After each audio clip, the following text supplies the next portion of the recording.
Hello and bonjour, this is Sarah Bukhari and you're watching Power Dilemmas here at TAC TV. The US President Donald Trump is complaining about Canadian trade practices while threatening some as yet undefined international tax that has revived fears he might be contemplating new American import penalties. Canada does not treat us right in terms of the farming and the crossing the borders, Trump said. He further added, we cannot continue to be taken advantage of by other countries. In the past, he has complained about Canada's dairy controls and softwood lumber. Administration officials have also expressed anger over Canada's wide-ranging attack at the World Trade Organization on the U.S. system for imposing duties. We are going to charge countries outside of our countries that take advantage of the United States, Trump said. Some of them are so-called allies, but they are not allies on trade. So we are going to be doing very much a reciprocal tax, and you'll be hearing about that during the week and the coming months, he added. It's unclear what type of tax he's referring to. Earlier this year, the administration dropped the idea of a border adjustment tax in its since passed fiscal reform because of widespread opposition on Capitol Hill. The Canadian government is actively preparing for the possibility US President Donald Trump could soon signal his intent to withdraw from the North American Free Trade Agreement, or NAFTA. Liberal government sources told a certain news source. Despite those preparations for a possible pullout, Canada will stay at the negotiation table even if Trump makes that call, those sources said, speaking on the condition of anonymity. Canada is still optimistic there could still be some sort of positive resolution to these fractious trade talks, the sources said, and it will continue to pursue its aggressive outreach plans in the U.S., which include meetings with the U.S. state governors and lawmakers in Washington. Reuters reported earlier that Canada is increasingly convinced Trump will abandon renegotiation talks and announce he is initiating the withdrawal process. A party's withdrawal takes effect 6 months after it provides written notice to the other member countries. In response to the Reuters story, the White House said there has been no change in the president's position on NAFTA, which offered little clarity as Trump has routinely threatened to walk away if he cannot extract concessions from the other two trade partners. To talk about US-Canada relations over NAFTA, we have our very worthy guest, Dr. Michael Bonner, who is a political strategist and author, and he has worked with several federal and provincial legislators. Welcome to my show, Dr. Bonner. It's a pleasure to be here, Sarah. Thanks. So how would you term Canada-US relations in the post-Trump presidency, Michael? Well, listen, I think that our two countries are always going to be close. And, you know, it's very hard to imagine what could change that, to be perfectly honest. A lot of people assumed that Trump and Trudeau would have an antagonistic relationship because they're supposedly so different. And obviously they are different, but I think that the star power of Trudeau and the larger-than-life reality TV persona of Trump suggests that they might actually have a lot in common, believe it or not. Anyway, the high-water mark for antagonism between President and PM is probably Nixon and Trudeau the First, believe it or not, father of the current Prime Minister. And of course, Diefenbaker and Kennedy famously hated each other, apparently. But look, the USA is Canada's biggest trading partner, and we are America's second biggest one after China. $582 billion of goods were traded last year between us. And people are probably familiar with the statistic of about $1 billion going across the border every day. You know, that's an extraordinary amount of money. So, as I suggested, we share a border, and that border spans an entire continent. We share a language, we share a common history with Americans. Canadian security interests are American security interests. We're both founding members of the UN and NATO. So, for me, it's very difficult to imagine what could possibly disrupt this close relationship, or why anyone would choose to disrupt it, apart from our enemies. Thank you, Michael. So you have mentioned that Canada and U.S. have a lot of commonalities. What is NAFTA, and what is its? Why is it significant for Canada? Well, NAFTA is extremely significant for Canada, as it is for the United States.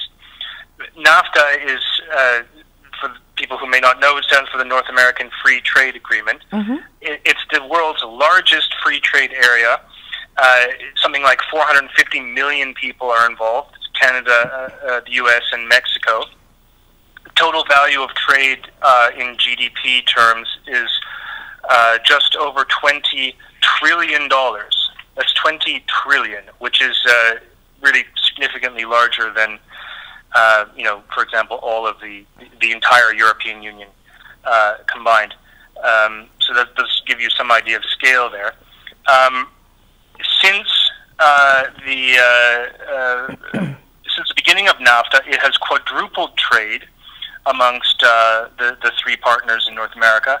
It has lowered prices in general. It has increased economic growth.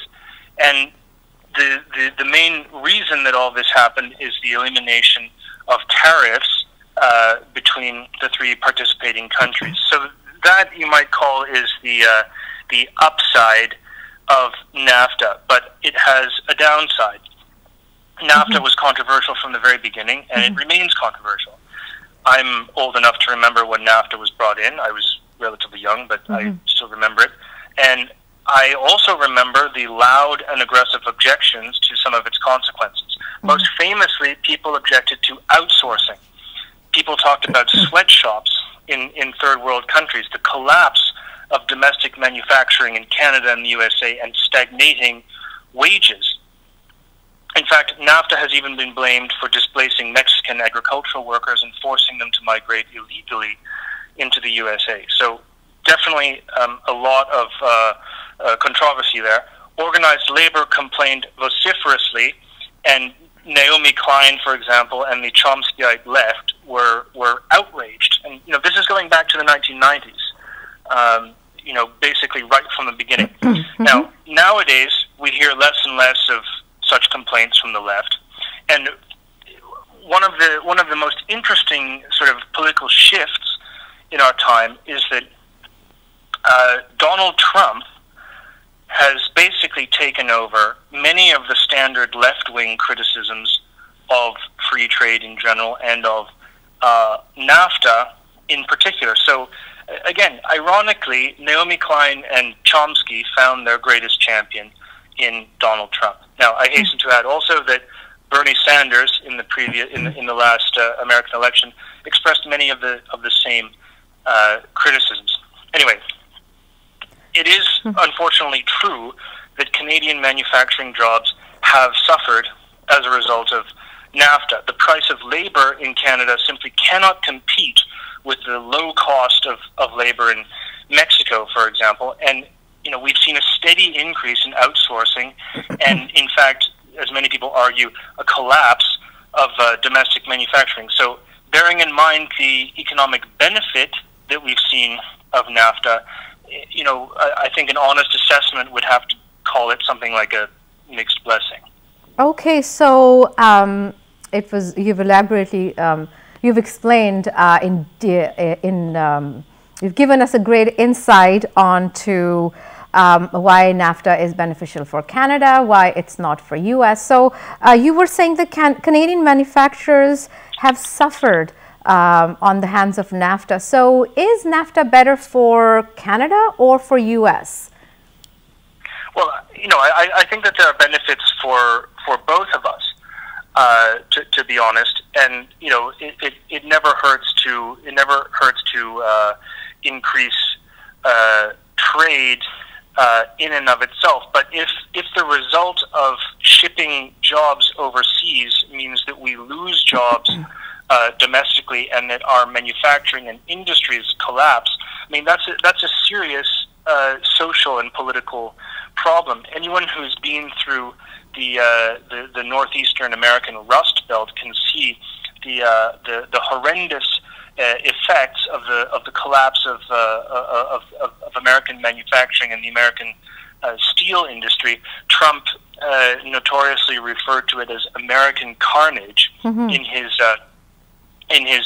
inaugural speech. But you know, I guess you could say that the problem is that NAFTA was not designed to be, you know, a cure-all or a sort of panacea for every sort of social or economic problem. I think that policymakers did not think far enough ahead. They did not consider all of the consequences of what of the free trading policy, and they basically left it for too long. And it's high time something were done about it. Now, I'm not saying that I have the answer. It's a political problem as well as an economic one and a social one. But at the very least, the idea of tinkering with a free trading agreement, improving it, you know, polishing it up, whatever you want to call it, is probably overdue. Okay, so Michael, why are there anticipations that Trump might dissolve NAFTA, and is Trump really going to oust Canada out of NAFTA? Well, look, I think that there are a couple of different ways to look at this, but I think that the most profitable one is to think of it as a political, first of all, as a political matter, and second, as a negotiating tactic. So politically, NAFTA has caused a great deal of worry and strife in in American states that were former manufacturing centers. Now, a lot of these states are also worth a great deal of votes in the Electoral College, so it makes a great deal of sense, I think, that Trump would consider their problems with NAFTA very seriously and you know, make a great deal of political hay out of it.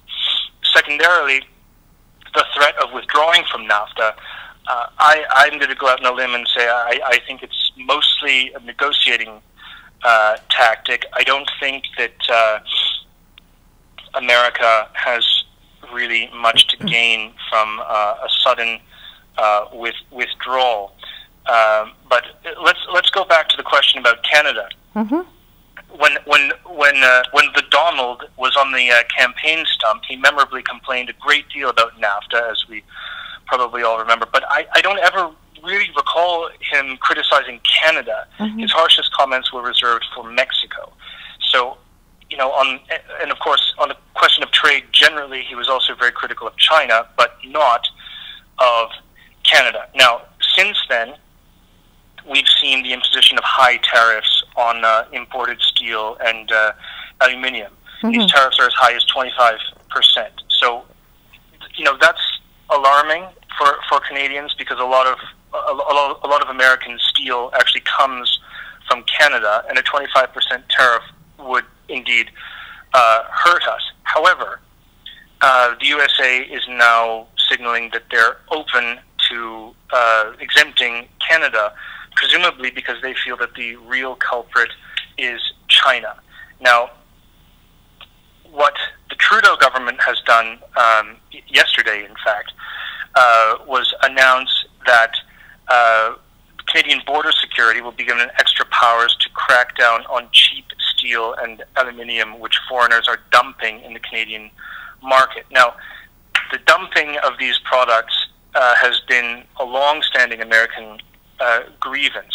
Now, what it means is that foreigners are exporting steel and aluminium, usually of a sort of inferior caliber, at a significantly lower price into Canada, so that it can sort of indirectly flood the American market and depress the price of steel.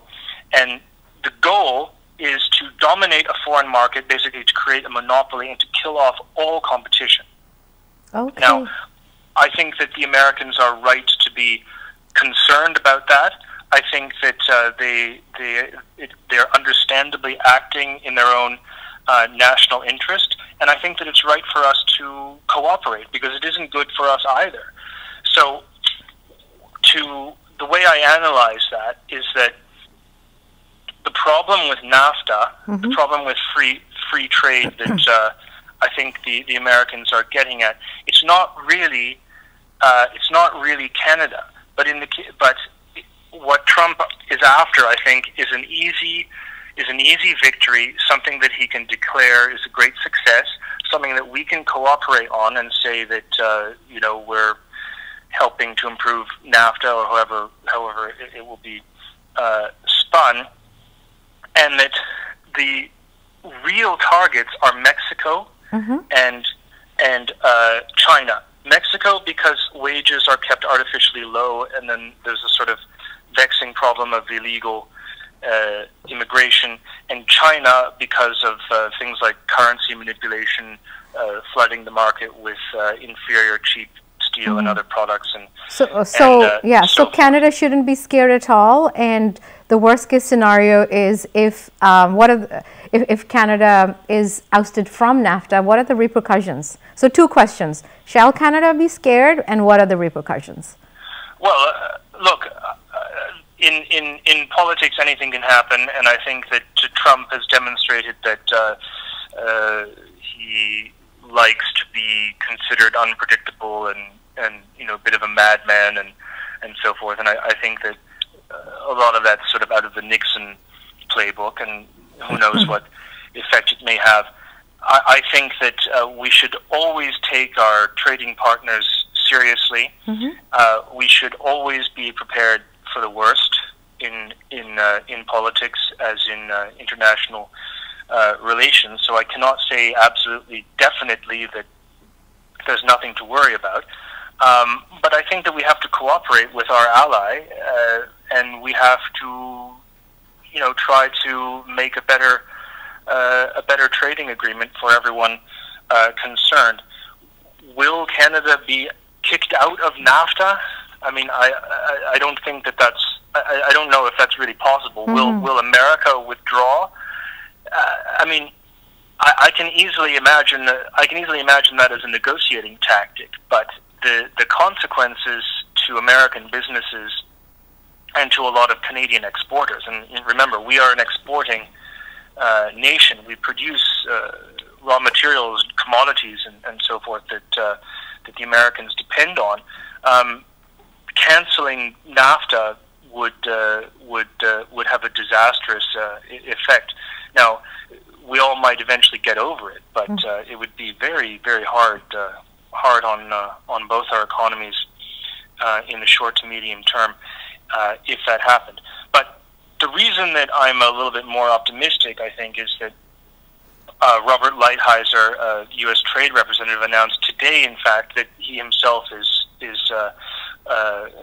confident that a new NAFTA deal may be reached very soon. But in that regard, we're going to have to wait and see. Okay, Dr. Bonner, it was very good to have you at my TV show. So I would say I would like to draw a conclusion that Canada and U.S. share a border, a common language, even our security metrics, we share security threats. So it will be hard for U.S. to dissolve NAFTA in the first go or even oust Canada. Let's see, politics are always changing, but I believe that is the conclusion I have drawn from a very good talk by Dr. Bonner. We're going to take a quick break, and after the break, we're going to talk more.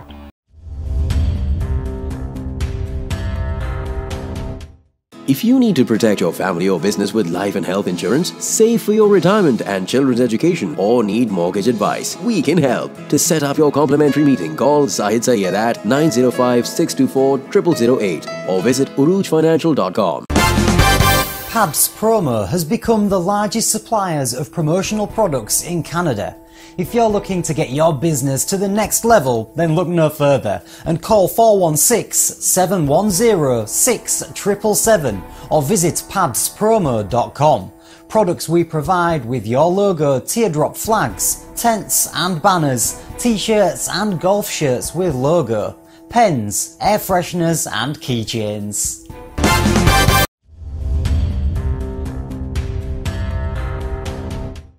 Welcome back to Power Dilemmas with Sarah Bukhari. As June 7 election looms, Liberals are promising billions in new spending on daycare, hospital and drugs. Today's Ontario budget will be more a Liberal campaign platform than an actual budget, because the spending plan will only become a reality if Kathleen Wayne's party wins re-election in little over 2 months. So the following platform is given by the Liberals is free daycare for children from age 2.5 to kindergarten. It's $2.2 billion over 3 years. Then it's free prescription drugs for all seniors, which is $575 million. The biggest annual increase in hospital spending in a decade is $822 million. Expanded mental health services, $2.1 billion over 4 years. More support for special needs education is $300 million. It might also include a tax cut by Liberals. A tax cut would serve multiple political purposes for the Liberals in the campaign for the June 7 election. It would compete with the tax cut already floated by the opposition Progressive Conservatives, potentially outflank the NDP and help combat the Wayne Liberals' reputation as a tax and spend government. Today in my show we have our guest, Jerry Nichols, who is a political strategist, and we are going to talk about Liberal budget, which is, as we are recording the show, is right now being tabled by Minister Charles Sousa. Welcome to my show, Jerry. Oh, glad to be here, Sarah. So, Jerry, why are Liberals making all these promises before elections? Because they lost it over the 15 years? Well, Sarah, you have to understand that even in normal times, government budgets are more about politics than they are about fiscal or economic issues. In other words, the government uses the budget as kind of a tool to sort of advertise their agenda and sort of, win support from voters. That's especially true in a budget that's coming out before an election, and that's the case with this Liberal budget that's coming out. It's a pre-election budget, which means it's guaranteed to be crammed with all sorts of goodies, and you did a good job of kind of listing them. More money here, more money there, maybe a tax cut thrown in to kind of spice things up. So this is something the Liberals are sort of putting together as a campaign propaganda tool, something they can take out in the hustings in the next few weeks, next few months, and say, hey, we're offering you all these great things, but here's the catch. You got to vote Liberal, otherwise you won't get them. So would they deliver this time? It's been 15 years they've been in power. Would they deliver this package this time? Well, I think that's kind of like the key question that's hanging over the Liberals, like the sword of Damocles, Sarah. The question is, will people believe the Liberals? And I think part of the strategic problem facing Kathleen Wynne is that people don't like her. Or at least all the polls show that people are tired of the Liberals, are tired of Wynne, they want change. And if voters don't like a politician, then it's easy to make them not believe what a politician promises, that they're dishonest, that they're going to pull a fast one on you. And I think that's essentially, probably anyway, what the message is going to be coming from both the NDP and the Progressive Conservative Party is, hey, yeah, this all sounds really good, but you can't trust the Liberals to deliver. They haven't delivered in the past. They're not going to deliver in the future. Don't let them fool you. I think that's going to be the message, and it might be a message that resonates, if only because people already don't like Wynne. So this funneling of funds at so many sectors, particularly the daycare, do you think it's a knee-jerk reaction by the Wayne Liberals and are they feeling scared?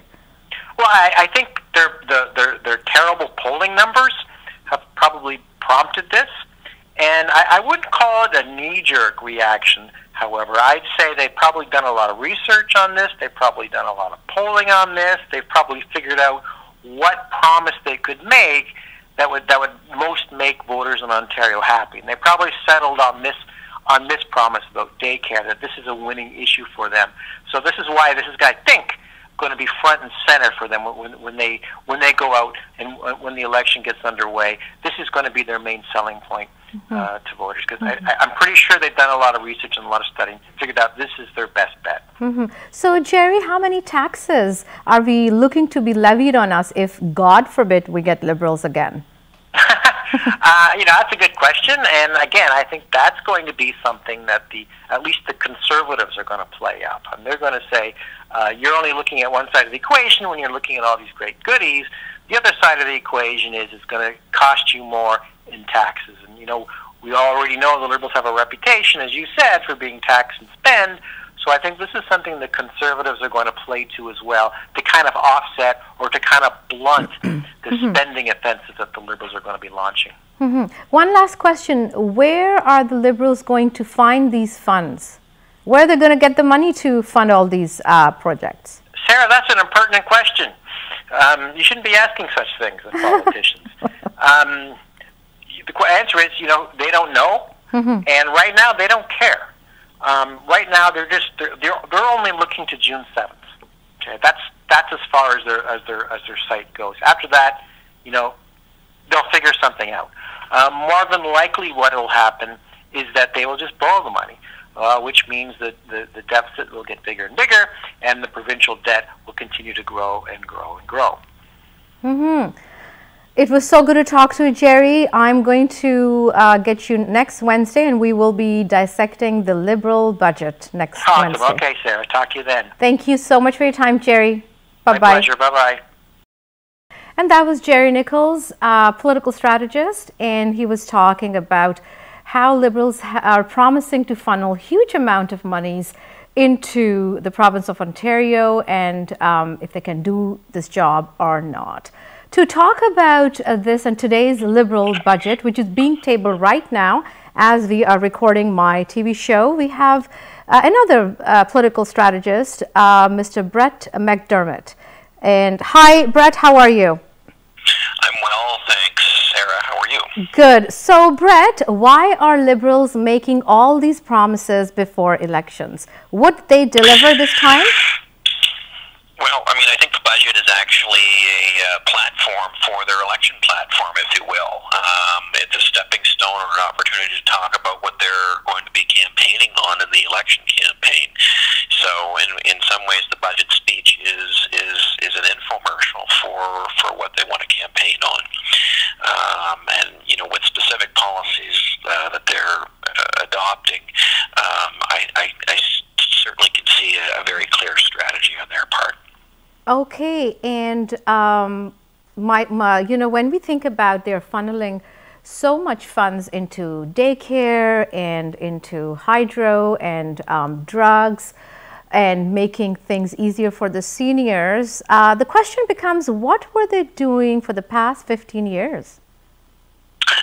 Well, they've certainly spent a lot of money over the last 15 years. The provincial government's budget has almost doubled, or I think it has completely doubled actually in those years. It's about roughly doubling in 15 years. The population of Ontario has not doubled in that time. The inflation rate has not been that high in that decade and a half. They certainly see a major role for government in as they see it improving the livelihoods of the general population. They're very big on corporate subsidies and corporate grants and that sort of thing. And they saw how the Conservatives had announced under their People's Guarantee platform that they were going to put mental health and child care front and center in the platform. So the Liberals didn't want to get out-muscled on mental health and healthcare issues and child care issues, which tend to be their bread and butter politically. So I think that they really moved left, if you will, and they clearly drilled down to see whether they could come up with what they would see as a better policy to appeal to their political base and potential voters.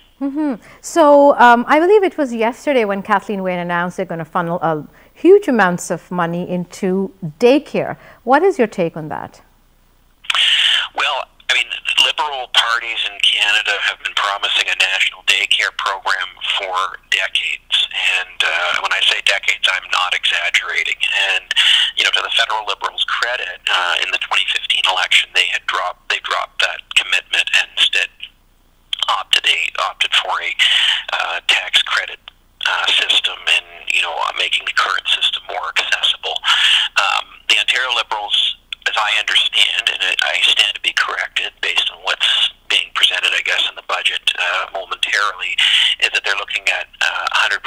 coverage for some or all of children under a certain age. We'd have to clarify that, but that is clearly a big commitment, obviously, to daycare, although it's not obviously a national daycare program because it's only in the province of Ontario. And that's clearly to try and outposition the Conservatives if they keep the daycare commitments that were made under the previous leader, Patrick Brown's People's Guarantee platform.